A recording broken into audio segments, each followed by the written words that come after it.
worked, so why not keep doing it? Limp's so comfortable on it, and they've got this Nico baby Void. Nice, well-rounded draft that can scale infinitely into that greater stages of the game, into later stages. Secret's actually drafted something I think I'd never see for Secret. Almost everyone has a stun. Usually it's like they actually have like maybe one stun or something, or like just a couple stuff. Almost everyone actually has a form of disable. It's very rare to see Secret go for this type of draft. Secret is starting off with a 5-man smoke around. Damn right, with like 4/5 stuns. Anybody they find will absolutely die. Alliance don't have the level 1 team fight with Void and DK, two kind of empty heroes at level 1. Look at the drawing. FNG's saying, okay, make sure we cut all the way back around because you don't want to be running through the jungle. The Secret might be there. Nico baby, he's not going to get caught here. Secret are going to use that early smoke and not get anything for their efforts. Yep. Nisha checks to if there's a ward in mid. Ooh, okay. So he checks to see if the ward's in mid. It wasn't placed just yet. And then it gets placed immediately after. Oh, nice little brain there from Limp. Nice little waiting. They do get Cookie skilled? Yeah, that's... You a fan of that? To secure Rune, is it worth it? Yeah, it might be. I don't... it might be. I'm not sure. Maybe. It's a decent amount of... Yeah, it's... It's hard because I played this matchup, the Snapfire versus Lina, and it does feel good when you have Lil Shredder. You can actually fight the Lina, but if you don't have Lil Shredder, then she just outranges you, then she's hitting you with LSA, right-clicking you even more. So, I don't know. We'll see. They actually early Cookie stun, and then they followed up with a Stormhammer. Hanskin is going to be chased away. He has a healing salve, but that was a weird bit of aggression. The very start, meanwhile, 2-man stomp. That's a nice way. That's one way to make the Cookie work out. If your Sven comes over and constantly is throwing the stun to like get that harassment going, maybe they can win some regen fight, because Lina overall is just a much stronger laner. This hero is phenomenal, all the buffs she's gotten. Matu might suffer a little bit down here. FNG's getting in there. Nico baby helping him out, and he just punches down Yapzor. The panel was talking about one of the downsides of Winter Wyvern is your poor laning phase, and we're seeing it in action here. Yeah, you kind of don't do anything. You really don't, and ET is one of the better laners, period. As FNG... Oh, you see this pull? FNG? Okay, that was actual... Sorry, I pulled attention from something else that was happening, but FNG gets a pull that way. Yeah, he cuts the tree, and he pulls the range creep one through it like that. That's actually huge, because he gets the half pull, too. So that's going to put this Void's lane in a great position, and he's just going to be able to continue zoning Yapzor out. The Spirit's coming back. Yapzor, the damage, careful. Yapzor, he's going to use his flight abilities in the best way possible, playing around those trees, so he gets a couple extra shots on the Elder Titan, but whenever that's down, he doesn't really have an answer to the ET whatsoever. Yeah, that's a very long cooldown. That's why we both see these poor Wyverns. Oh, double stun again. Little Shredders tearing apart Hanskin. They need a couple more hits in. Hanskin goes into the trees, but it's not good enough. The Fairy Fire will not save him. The kill score evened up. Nice. I mean, nice that they're able to get the kill on the Lina. That's kind of unexpected with the Underlord lane. But they do end up persisting, and they do have cleave. What the... You see that Yapzor in Cold Embrace. He's like, all right. I actually was about to say, I think this is the build now. Yeah. I think you actually get Cold Embrace in lane now, because you feel so underwhelming if you don't. You just, your presence is super weak. You're just literally like a walking splinter best. I've been seeing more people doing this lately. I was talking with, I heard AUI talking about it too, and I was talking with him about it, and he likes it. So. Did Cold Embrace, hasn't been nerfed or buffed lately or anything like that? Did it didn't always have a base heal, right? Was that a while ago that it was all percentage? It was quite some time ago. I can actually check when it was exactly really quickly. It's okay. I've been pulling up a lot of old Dota stuff today. As I said, healing salves aren't dispellable. That goes all the way back to like the early 7.0 patches. Yeah. Tsunami messaged me that one. And I was like, oh my god, I'm so old. So yeah, there hasn't. No, it hasn't. It's been like that for quite some time. So. Okay. It was like 7.2 or something, 7.24 or something. It got changed. So, but yeah, I've been seeing more of this, especially with tanky offlaners. You can't zone them ever. Sure, you're not killing the enemy carry, but as Wyvern, when are you actually ever looking to kill? Right? Yeah. So, the idea of it is actually pretty interesting. Nice use of the horns. The hammer there, Storm Hammer, to catch the range creep. Were you about to say Hormstammer? Yeah, I was. Did you just switch him up a little? You know, I'm all over the place right now. Yeah, so once again, I mean, this is the best example of Cold Embrace being effective in lane, right? Because it's against his support that has a very clear timing that he wants to right-click you. FNG, yeah, nice play. Nico baby? Ooh, Nico baby barely gets out in time. His support was missing. He rotated over and took away the water rune away from Nisha. Yeah, nice move. FNG definitely doing good stuff up here. He has Tranquil Boots so early too on this 5-position ET, so allows him to move around to check runes like that.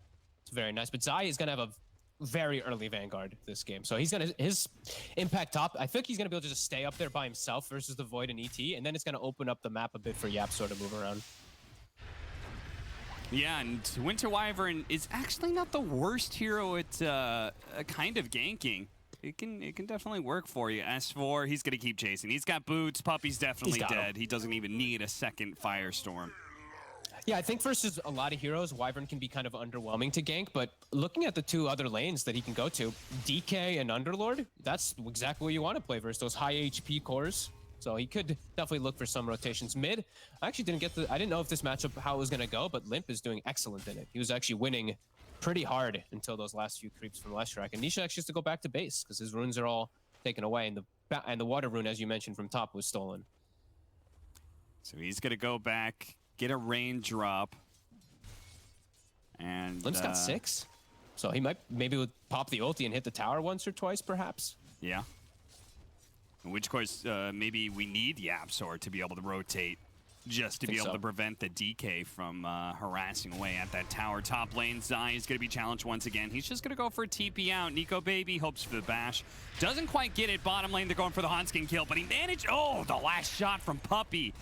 Barely gets the last hit. Meanwhile, there is the rotation from YapzOr, and it does kill the mid DK. Limp does die.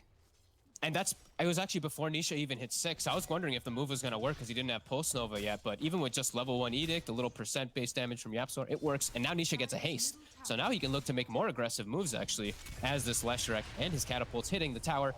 And bottom, they get the kill on S4. Ooh. Yeah, I mean, this lane, this Snapfire plus Sven lane is working out really nicely for them. The physical damage amplified by a little Shredder, the little bit of a hop on the cookie helps this Sven just output so much more damage. There's a rotation coming in from Nisha, picking up a haste rune. FNG, he's certainly dead, and Nico baby hides away into the trees. Now, he's still going to stay here, but I don't think Nisha is going away until this tower's dead. We'll see. It is only the level 1 Edict, though. He did put 2 points in stun and 2 points in lightning just for lane, so it will make that tower die quite a lot slower. Oh, yeah, they've got this combo. The Axe or Centaur plus Cold Embrace. You know, you can farm stacks, you can hit, towers and stuff, and feel really good. FNG? Ooh. I guess he's giving his life to try to pull the wave off? I guess so, and he's actually using the movement speed effectively. Whoa, okay. Man, that was ballsy. He successfully defended the tower. Look at this creep wave. He pulls it. I cannot believe he's alive. What the? That was insane.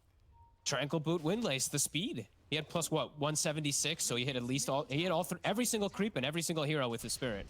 Yeah, and it's now not look like at Nico baby. He's got this huge creep wave to farm. Yeah, it's not like Nisha could stay up there because otherwise he'd lose his mid tower to the Dragonite. So he kind of had to go back. That was the window. Now he's got to go back and defend. And as you said, Nico baby has that full wave to defend. That was sick. That was like 300 IQ right there by FNG. I thought for sure he was dead, but nope. He survives and does the big play. Great stuff. And now bottom, Matu also getting pressured. Big kill if they can get it stuck inside, but the cookie will get him out. He does have a healing salve that's going to be gifted over into him. You see him drop the bracer for just that added bit of efficiency. I love efficiency. Zai? Name of the game for Dota anyway. With a double damage, FNG, he hits decently hard, and he can kind of get through that Vanguard. But of course, Zai does have his Stampede ready to go. Yeah, I think that ward caught vision of YapzOr for a second, so they know they can't make any aggressive move when the Cold Embrace is available. How's our levels looking? Yapsor is very high level, actually. From that rotation on mid, he's near 6 already on Wyvern. Oh, yeah. It always feels good when a support can get level 6 before 10, so you don't have to have that awkward conversation about whose ultimate is more important, who needs the tome. Yeah, you don't want to have that conversation with Puppey either. No, Yapsor, you will give me the tome. You will buy it for me, too. And Puppey's actually a very high level with all the kills they're getting bottom lane, too. In fact, he's been... And now they're moving the Sven. So he just gets to chill down there alone and just get level 6 kind of for free, maybe off the next creep wave. Next 2 creeps, he will have it. Do you ever think of this situation? Okay, both supports have their level 6. Do you want to give it to a core? You want to give it to, like, Nisha? See if you can get level 9, 10 a little bit faster? Disgusting. Don't you ever say that again. Don't you ever. Those tomes are made for the supports. I mean, I'm just saying, like, if any hero wants all of his abilities maxed out, it's got to be Leshrac, right, Fucked? I guess, I mean, it is. I guess it is possible. It is definitely a possibility because they do have these two such independent, these heroes and just go jungle and stuff. I mean, maybe. Nico Baby still sticking close to this top lane. Is farming around, does have Chronosphere, but they just can't really fight through the Centaur. He's just, like, trying to kill the lane when he can, because otherwise he doesn't have a ton of places to be able to farm, especially with all the towers still being up. FNG going to be run down by another Haste Rune. He's like, all right, this is getting a little old now. Oh, the stun actually misses there, so FNG survives. Meanwhile, bottom lane, they pop the Sven ultimate there to be able to get the kill on an S4. Still trying to run down with a Stampede. Matuma might just be able to catch up. No, Hanskin's too fast thanks to the Fiery Soul. Cap, I think Zai's going to be a big problem for them. I'm seeing some kind of big damage issues coming out from Alliance versus the Centaur. With Vanguard Hood and with Yapsor always behind him, I don't really know how they're going to be bringing him down unless they actually just all in everything when they have Splitter. Oh, here it comes. They don't have Laguna Blade just yet on Hanskin, and they do have Cold Embrace as well. The Underlord's going to be here, though, and Zai, he's going to be in a sticky situation. The tower is definitely going to die. Zai hits the stomp before the pit can grab him. It's still out there, though, and Zai still likely to die unless the Winter's Curse. A cookie hop up the cliff, but Hanskin, he managed to get it from the low ground. Now the Chronosphere is going to be used. They managed to catch Nisha. A big, big kill. Dragon Knight stuck inside the Chronosphere, but it doesn't matter. They didn't need his damage anyway. Huge move. They literally bring all 5 heroes to stop this Centaur pressure. The Firestorm absolutely needed. They needed that percent-based damage to bring him down. And they do get the second kill onto Nisha. Pretty huge. Slowing down Leshrac early game is always amazing. If you can stop this hero from building up that early lead, can sometimes feel quite frail on Lesh. S4 charges back down to bottom lane. After that successful team fight, you could see Alliance putting a lot of priority and pushing out their side lanes as much as possible because they know, okay, now there's no Chronosphere, so the threat isn't the same anymore. S4, Nisha missing another stun here. The pit's going to go down, and S4's actually going to turn around and start laying some damage out. Nisha? The cookie's going to be able to go out. The Laguna Blade is not enough to kill Nisha by itself, all because a stun from Puppey stopped S4 from getting that last swing, and an early Blink Dagger will manage to get the kill on Matuma Man. The shots are going to be raining in. Mortimer's kisses. S4, a shot right on the mark. Bullseye for Puppey. Damn, I was about to say, he actually survives like that. Yeah, would have been crazy. FNG, he's so farmed on this 5 Elder Titan too. He's got his medallion already finished up, so they're going to have some extra elements quite early on in this game. And the Void overall in the game too, just because of little moves, like honestly, because of FNG pulling the creep aggro off a top tower. Look at his farm. He's actually ahead of Sven and Leshrac, which is not what you would expect after the start that Secret did have in the lanes. Yeah. Yeah, I think it's always nice because of how important Solar Crest is right now. If your 3 or 4 position isn't going to get it, you kind of need your 5 to have a good game because it's just such a value item. Lena wants an Aether Lens, and Underlord's got a plethora of items he wants to go, not a Solar Crest. So it's really good for them that FNG has this farm. Yeah, and Yapsor just missed an Ancient stack. Oh. They actually don't have any stacks here for the Sven. That is quite problematic for Matu. He doesn't have anywhere to amplify himself, and Void usually does not have the same net worth as a Sven. That's usually why you pick the Sven into this, because Sven just way over farms him, but that is not happening, and it's going to be a very slow start for Matu after what looked like a good start in the lane. Yeah, maybe we can get a look at how many camps were stacked in total by Secret, because it does feel like very, very small amount. Is Yeah, YapzOr missed like 1 or 2 that I saw, so that was painful. They do have the Yules on Nisha. Chain stun, that's enough. Nico baby. They got it. They showed so many heroes bottom lane that Secret were eager to make a move anywhere else, and they make a move both mid and top. Kill the 5 and 1. Meanwhile, Limp takes bottom with Hanskin, and he showed the Blink Dagger earlier. He's also level 11. These two can still look to make these great aggressive plays. Maybe they can actually smoke soon, because they do have a Laguna available. Nisha still being quite fragile, as we pointed out. 1,000 HP. So he still can get popped pretty much from any of the spell combinations from the side of Alliance. But they're swinging down right away. They want to stop this pressure from the Lina. She's going to throw out another Dragon Slave. And okay, good call by Hanskin, man. I really thought he was like, all right, he's going to throw another round of nukes and he's going to regret it. But thanks to that ward on the high ground, he doesn't take that bait. And he'll join the rest of his team for a smoke, it looks like. Yep, they've got Chrono back up. They have Splitter online too, level 3 Stomp, so he can set up the Splitter even if the Chrono doesn't catch all the heroes too. DK farm's still down, but yeah, with Blink, they've got easy ways to invade, and they can just watch it. There's still no Ancient stacks. Matu's probably going to try to stack one himself here, but they're swinging. They have ward vision. The scan does catch them, though, but that does mean that Matu is forced away from Ancients, another situation where he doesn't get a stack, and Nico Baby's going to take him away. Might not lead into a kill, but it's a good aggressive move where they also get, I believe, a secondary deep ward. So they have the high ground one that probably gets dewarded soon, but then they have this one behind the tier 1 mid that FNG was able to place. Yeah, I mean, between the wards being placed, the opportunity that may come of that, and then on top of that, just straight up, like, farming this hard camp and that Ancient, that's like 250 gold by itself. So you give that to yourself and take it away from Secret, then, you know, that's almost worth the cost of a smoke right there. We saw the camp stacked, as you were mentioning, Secret not getting that many. Only 1 apiece on 3 heroes. They are able to get the tower bottom. So Zai, he does finish that one off, and he will be very close to Blink. He still is crushing it. You know, so the top of that net worth, still a absolute beast. But yes, this Sven is just quite far behind. I think is that his Echo Saber done now? Yeah, he does have it done. So not as behind as I felt that he was. Yeah, about a 500 net worth difference between him and the Faceless Void. But if he dies here, the Mortimer's Kiss is going to be raining some shots in. The Cold Embrace is going to help protect Matumba Man, but he's going to be hit by an LSA. Laguna Plate, that's not quite enough by itself. They need a little bit more. S4 was looking for it, but he couldn't quite get close enough. Now Matumba Man turns around, keeps S4's chain stun a little bit longer. Fortunately, S4 is tanky. He's got the Dark Rift. He's being run down. The Stomp gives him the space. Nisha could have run him down, but because of FNG, S4 will get away safely. So close. My God, Matu living just barely because of the heals from that Cold Embrace. Yeah, it feels even worse when it's not like the carry even has to go back to base. Between the Cold Embrace and the Mask of Madness heals, he's just going to keep farming. He's not slowed down one bit.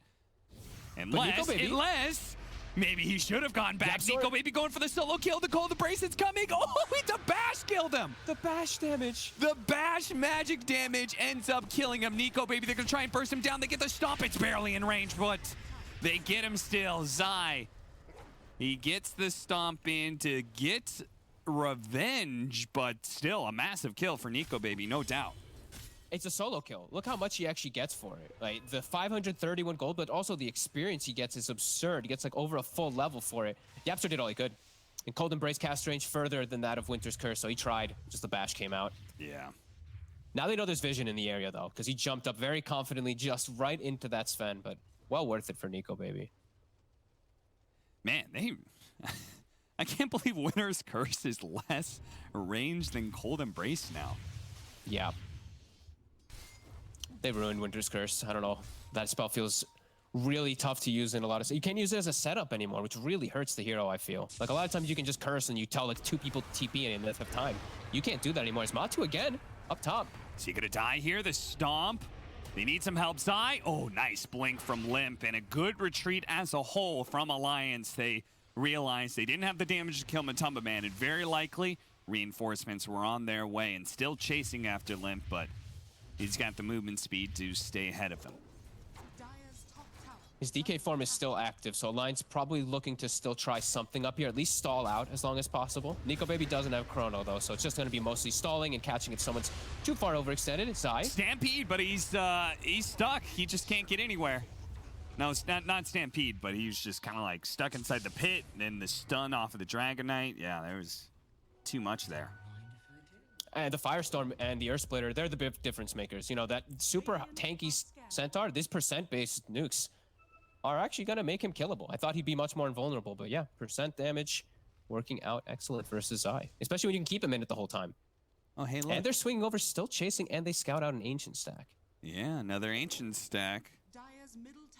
They're gonna take hoping this. that Matumba Man would, do a lazy kind of, all right, I'll circle my way back into the triangle, but he doesn't. So Alliance will still instead just take that Ancient stack for themselves. And now with that kill top, and with Chrono used bottom earlier, Chrono's back up. Oh, they're going to pincer him. Time for Nico, they're going to sandwich these guys. S4, Whoop. He's going to need to Dark Rift out of here, but it may not be enough as they're just going to, he's very, very dead.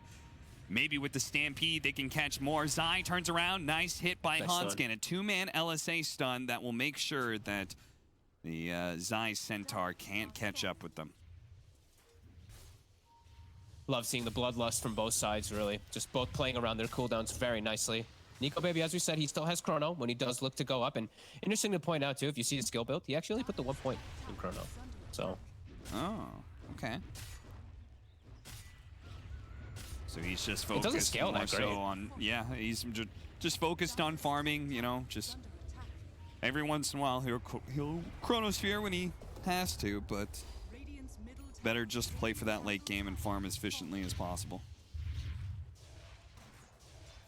Still trying to keep spamming up this top lane. The two spammers, S4 and Hanskin. I think Zai has to give a little more respect to the percent damage, especially with the roots and the Atos coming in. Nisha. Winter's Curse. That's not going to be enough to bail him out. He's hit by the ET Stomp. Once again, I think they're not giving respect to the control. I don't feel like this pit and these chain stuns coming up from Alliance. I feel like Secret's just either underestimated or just not giving respect at all to Alliance when they're going for these pushes. They get the tower inevitably, but these are costly. They lose Zai once, they lose Nisha now the second time. Do you don't have to think commit anything big either? It's just like a splitter from the support. Do you think that getting that tier 2 and unlocking the outpost, is that important in some way? Is it because they really want to do Roshan or something? Like, why are they so set on that objective and forcing it? That actually is a good question. I mean, maybe they are looking to take that one away soon when they do get these item timings for the Sven, and then they will inevitably go for the fight around Rosh, and it will block the TP access. But yeah, I'm not sure. That's interesting. Well, it's certainly Secret can do Roshan. They've certainly got the physical damage and a bit of minus armor thanks to Snapfire to be able to do so. But no Solar Crest though, and Puppey he's not even building toward it. So nobody gonna have that to amp up the Sven at all. Oh, that's interesting. We started the cast talking about how big that item is right now. Yeah, I don't know. I thought Puppey was gonna get it for sure after he got Glimmer, but he hasn't queued it or anything. Maybe he still will because it's so valuable. But Yapsor, he's prioritized Blink. He knows his positioning is gonna be everything to counteract Alliance's jumps from me. So look at this. Fine. Smoke for smoke, but Alliance found a double damage route. Both teams are looking for a fight right now. This DD could be the difference maker here. Or it could be the difference that they don't have all 5 here in time. Puppey is going to be spotted. Glimmer Cape, he gets away. The Dragon Tail stun didn't actually connect.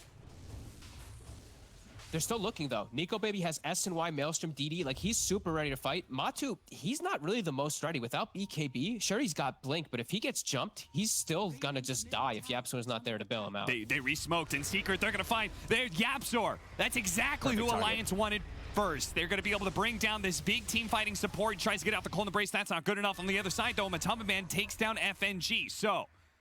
the fight is going to be breaking apart here. So Matumba Man wants to get out of here, but he's just not going to. Limp. There's the pit. There's the LSA. And Nico Baby's here with the double damage as well. Great movement by Alliance and great recognizing that opportunity that was available. Doubling the smoke up just to make sure they find a fight. I think they're really recognizing how much stronger they are. Like, Matu is so far behind in net worth. This is, like, your Sven, 1,000 gold. Even if he was even with the net worth on the Void, he's significantly behind on Sven because of that. So, yeah, seizing the opportunity with these double smokes, DD into Roche too, they're going to get this one. Man, what a sick DD. But yeah, really. He's also just, he's so farmed on Nico Baby, really. It's quite crazy to point out. Like, this Maelstrom, Mask of Madness, SNY at this point in the game, it's usually not the point where your Void, who was in a tough lane, would be. Yeah. It's massive. All right, a good 1,000 net worth over the Sven now. And as you said, the Sven is supposed to be the one farming faster. So this is like 2,000 net worth lead for Alliance. It's a lot bigger than that, especially with the Aegis. Secret continuing to always play on Alliance's side of the map. Like even now, Nisha is poking away at this tier 2 tower. They're going to smoke back. Are they going to try and fight into the Aegis? I mean, into the Chrono, into the Aegis? They don't even have BKB on Matu yet. Like, Matu has to keep farming.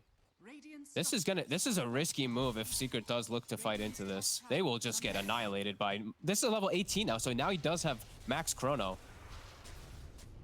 It's funny because, like,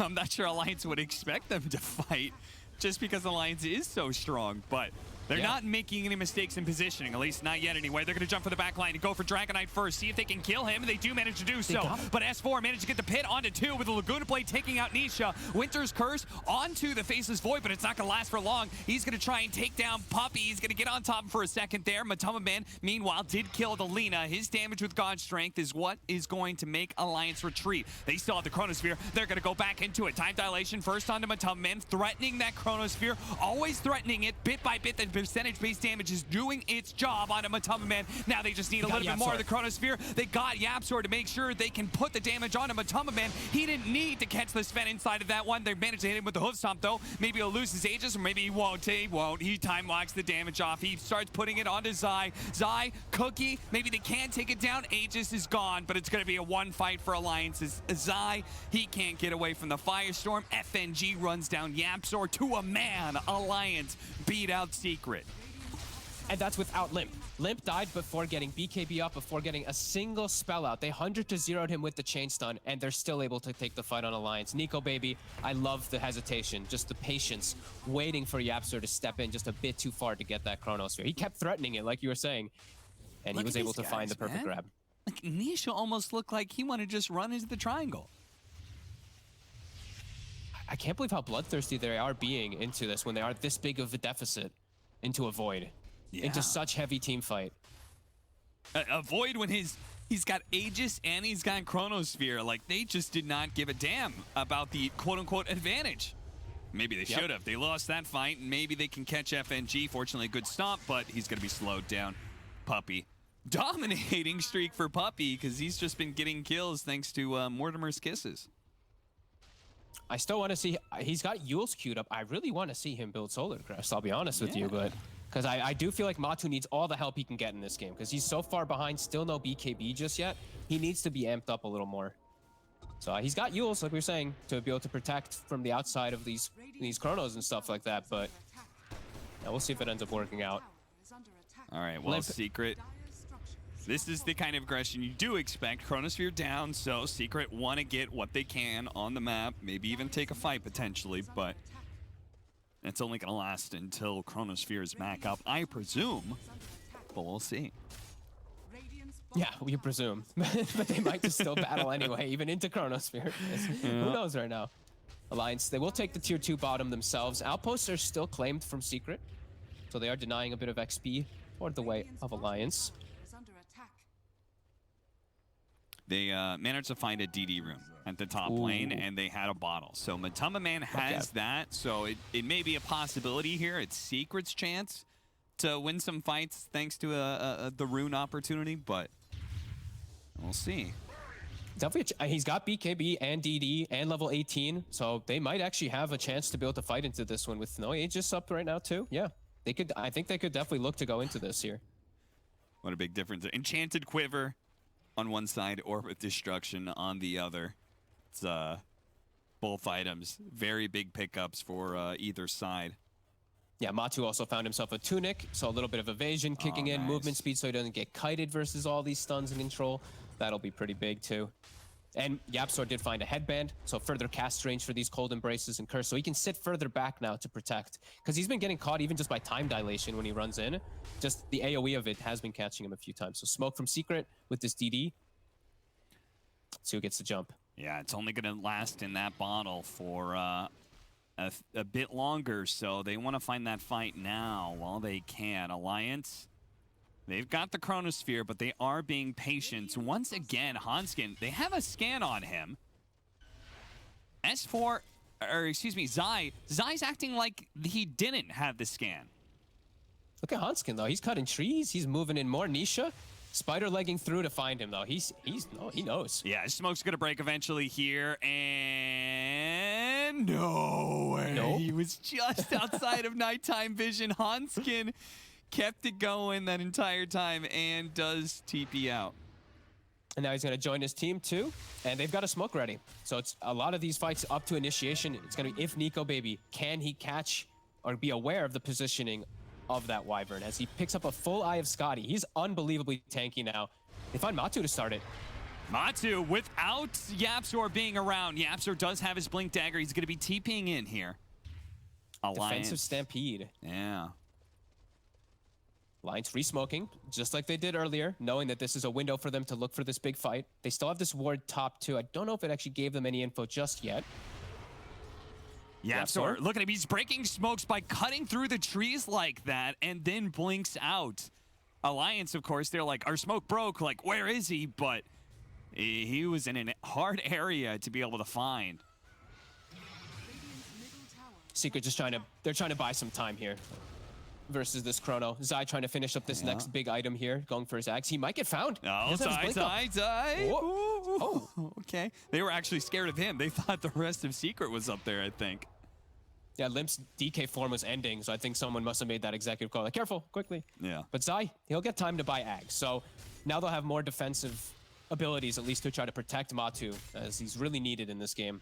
So inside that Chrono, he'll have Cold Embrace and that nice reduction. And the Stampede reduction, of course, did get buffed. So it is that 5.5 seconds when he has it finished. Jesus, look at that damage dealt, man. The percentage-based damage is no joke from the Underlord. I would love for them to take that outpost, but... Oh, look at this setup. Nisha. Yeah. He's not going to expect this. Yeah. Oh, they got him. Rod of Atos. And he will fight back as he can, but against 3, it's not a fair matchup. Matama Man's going to use his extra boost of movement speed to make sure he's not caught as well. Nice move from Alliance. And FNG somehow has the 5 position ET, not only with Solar Crest Cap, but he's got Aghanim's. Wow.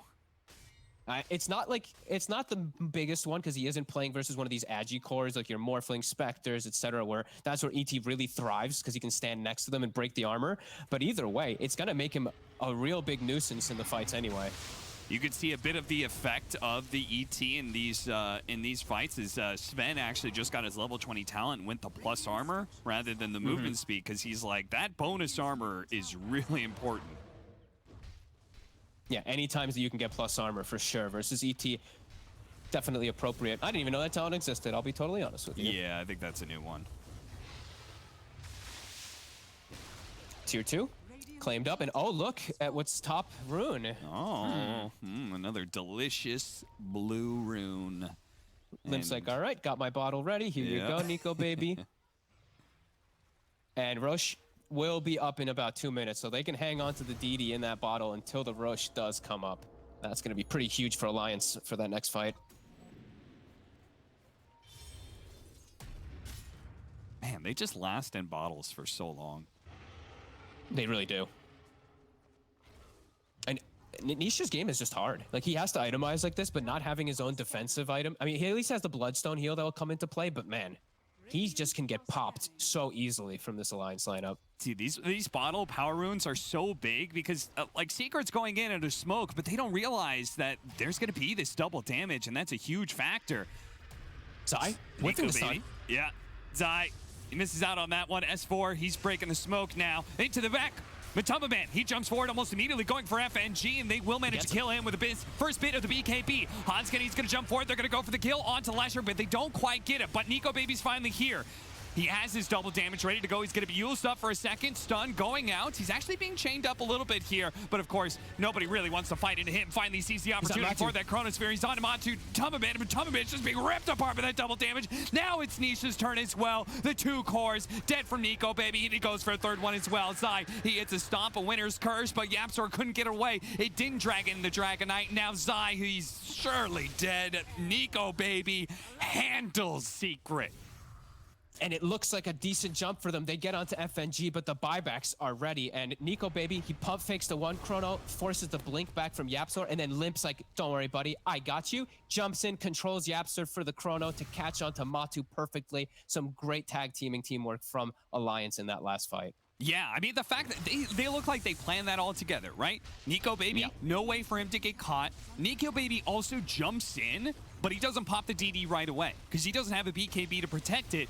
He gets used, he still has that DD in his bottle, and then he's able to pop it. Then he's able to hit that Chronosphere, and that double damage means it's not 1 core kill he gets, but 2. Alliance really is looking like the best team fighting team right now in Europe. Like when they get these type of fights, just the way that they set up and they just like tag team and work off of each other, you really start to see the beauty in it. And now into Roche right away. I saw Nico Baby, he had Shard queued up, and now he doesn't even have to purchase it as he can just get one for free off of that Roche. And now the game very difficult for Secret to bring back. Yeah, you can see like he jumps in after everyone's like the burst damage is already kind of there. Matumba Man, he wanders back in. He's like, okay, I gotta help my team. But that's when Nico Baby sees the opportunity. He's like, great, I can get the Chronosphere onto both cores, so Cold Embrace can only save one of them. YapzOr was being harassed by both S4 and Limp at that time, so he was playing for the Cold Embrace counter, but his allies also backed him up there. They also said, we're going to make sure this Winter Wyvern isn't a problem for you. Yeah, it was like Limp, honestly, just recognizing the fact that he can get the jump on him there is perfect. And yeah, like you said, 2-man chrono also, he probably could have only saved the one. Is Limp again. Hopped into them, stuns Nico Baby, but now has put this Leshrac in an awkward position. The Cold Embrace is only going to do so much for you, especially as the magic damage is enough to kill him, even as the curse comes out. YapzOr, he dies, caught by the ET Limp, jumping forward, seeing his opportunity, seeing their opportunity to be able to beat Secret and place themselves, most likely, it's the first slot here in the Western European. DPC Puppy, very easy kill. The tips being given away. Alliance are feeling it right now. They've got this game. He tipped Puppy. He tipped Puppy. Oh my god. Nobody tips Holy Puppy. Nobody. Man, this is such an impressive game, really, from Alliance. Like, everybody just doing such a good job of understanding how they need to take the fights. That last one, even FNG just having some fun with it. The ET splitter with the Shard, too. He jumps into the back on top of FNG. Now they have so many ways to reach the back lines. 2 racks is claimed. Nico Baby not stopping. Keeps that a-rolling. Megas soon to ensue here as he jumps forward, seeing if he can potentially catch the Winter Wyvern. Doesn't. The smoke breaks. Matumba Man, he thought he had himself a sneaky position, but he's been caught. No chance to even get off the BKB. The damage just rains on in, and Nico Baby, he keeps on poking at him. He says, you want to get close to me? I'm ready to go. I've got the Shard. I can jump in, jump back out. The cookie goes in. They're going to buy back now, and a Matumba Man, they're going to go for this kill, but Nico Baby jumping back in and then back out with the Time Walk Shard. They're going to try and take down this Aegis and see if they have enough, but they don't quite get him. They can't even kill him the once. They needed that kill. They needed to kill, take away that Aegis now, and then see if they can burst him down a second time. Another double damage. Oh, well, of course, why not? On top of giving him also, I didn't point this out because I feel like I pointed out every game, but Nether Shawl. You know, that magic resistance from Nico Baby has been pretty clutch most of this game, and even just extra amp up for his time locks. Limp's actually the one who's just going to take the DD. He's like, you know what, Nico Baby, you've had enough. I want my fun. I like playing with DD as well. It's my bottle after all. Yeah, yeah. It's fair. It's not wrong. Last racks. I mean, they see Puppy out on the map. They're like, okay, we're just going to go back into the base. Another jump forward, another jump back. He just keeps it going. BKB activated by Limp before the stomp comes in. They're just going to go for Megas here and then potentially get out as Nico Baby keeps on teasing Secret. Nisha going to be saved by the cold embrace. Matum Man's finally going to come in. He actually pops a God Strength. They're going to go for the kill now. And a Nico Baby, about a 3-man Chronosphere all lined up. A Winner's Curse going to be able to save them for a moment, but it's only a second or two before Nico Baby rains hell down on Secret. No buybacks from those two cores, GG. and Puppy calls it GG. Alliance get another 2-1 victory. 4-0 now. The Western European